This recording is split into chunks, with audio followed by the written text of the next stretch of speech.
About a year ago, if you remember, I met up with a Mr. Barney Williams, who does the open mic in the Fountain twice a month. And I had a great chat with him about open mic in his shed. I don't know if you remember that episode. Seems a long time ago now, but it was about a year ago. Well, when I was in his shed, I don't know if you people don't know, but Barney is part of a very good band that's upcoming in Bilf at the moment called Marshal and Hats. Well, in this episode, I went along and I had a chat with Barney and the rest of the Hats. Really enjoyed it. Hope you enjoy the episode. Talk soon.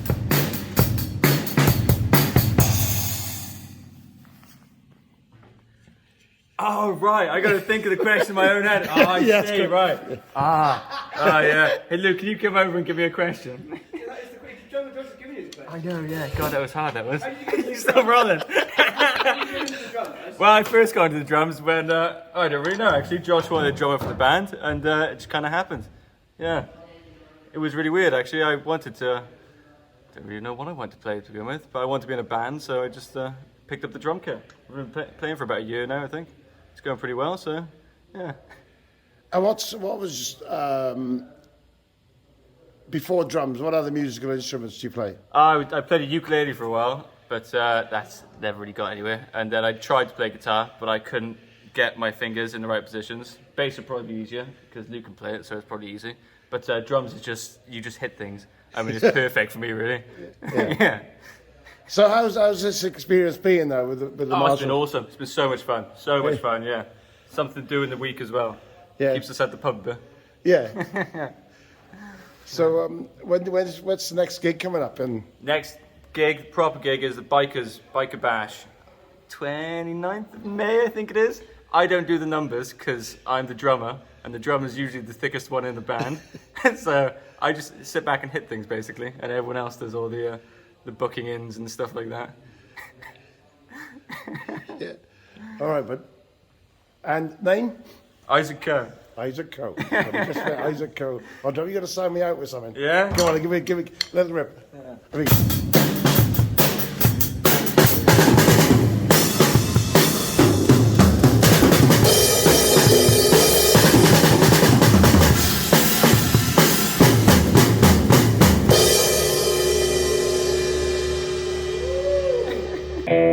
Hello. Give us another strut there, man.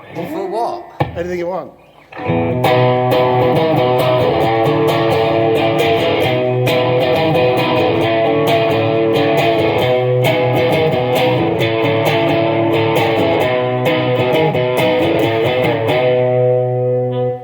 Something like that? So, Barney, last time we met, I was in your shed. Yes. Yeah, it was. Yeah.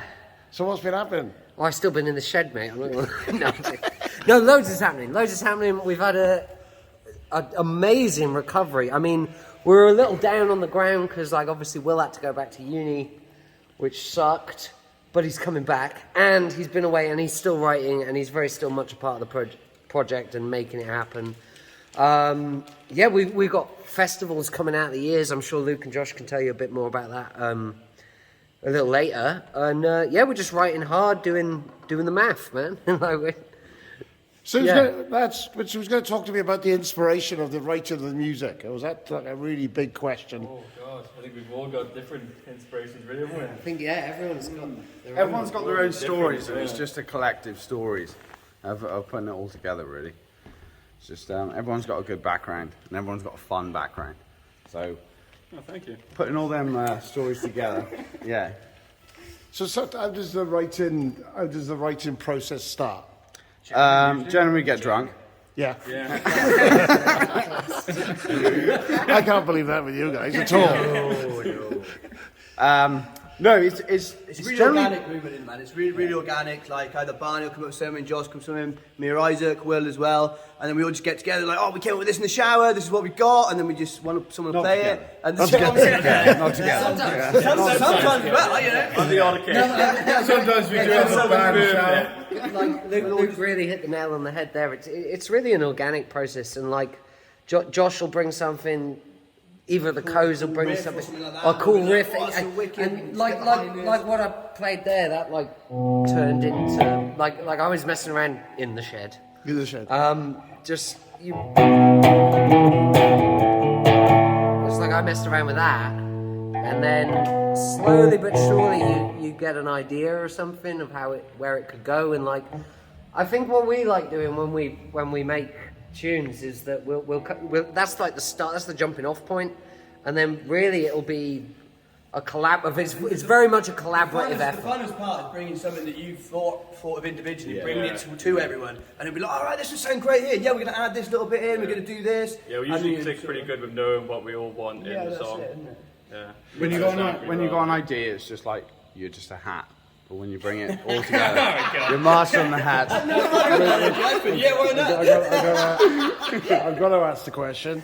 The hat, Marshal and the Hats. Where's that come from? How did that come up? So that started in Cornwall with me and my mate used to do like comedy gigs and stuff like that. And I had this Marshall amp, and I used to wear a hat all the time, and we were thinking of a name of the comedy duo, and he just put this hat on top of my amp. And it's just, And it become that, and I started writing with that, and then It was your big stipulation when we started that was the name. I just kind of stuck now. Originally, I drilled it into him. well, I think it's drilled stuck. it into If we were to change now, it would be. I was devastated. I was really glad because people fight over names so much. And Josh would just be like, "That's the name." We was like, "Yes, Yeah, I please." feel the Yeah. pressure Otherwise, off. there's so much fighting to do there. So tell me now, you've done quite a few gigs, right? You talk about inspiration. You talk about your writing. How do you think people are responding to you? I know because I've watched you, and I'm probably a little bit biased on the whole thing, but I think a lot of musicians are pretty tied down with always doing covers.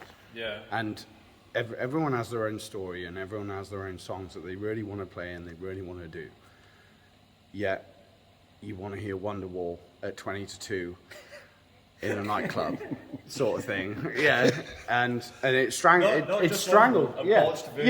Yeah. A botched version, of it, not the even original. done in the right chords. Yeah. That is absolutely the truth. But it also, like, you can't take away from bands doing covers and stuff like that. And obviously, it's a really great, accessible platform to get into music. Oh, definitely. Yeah. Is to learn a cover, learn your favourite song, and you do it. I think the problem, though, if you go back like 10 years or so in terms of the UK music scene, is it became very much focused on the individual, and I do believe that that's very much the. It takes away from. There's loads more out there, isn't there? It's a collaborative effort. I mean, and like as far as like our response that we've had, I think. I mean, like you've got some songs that people come and they hear it a couple of times and they really love it. But we've got other songs that you play it and instantly they hear that first note and they're on board and they're bouncing, you know. And that's when we get that response, we're like, "This is a good one. This is going to be a good one."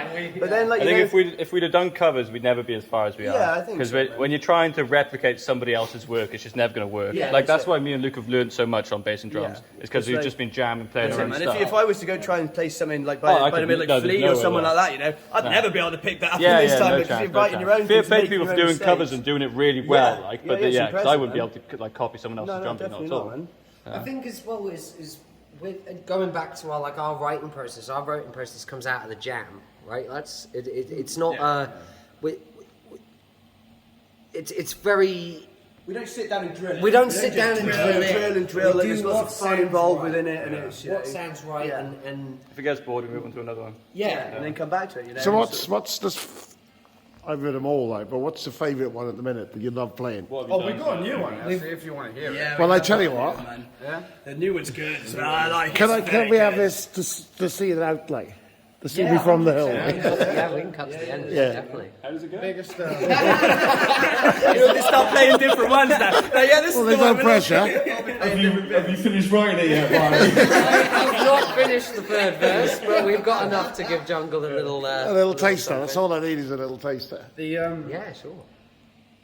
Always the biggest thing is like if you write something collectively and people enjoy it, like, you feel just as rich as the people who got the Wonderwall and you know and everything like that. And that's beautiful. It's a brilliant thing to have, especially when you could do it in a local town like Bill. Exactly, Yeah, even if you've got Bringing like a room people of up like and five people or like 5, 20, 100, whatever, but they're vibing to the stuff that you wrote and you created. That's an amazing feeling, man. bringing the So you community brought all together. that, I and think, like, you just reminded me, like when we did our debut at the Lost Ark out in Rado. It was a fantastic gig. We played with some fantastic bands there.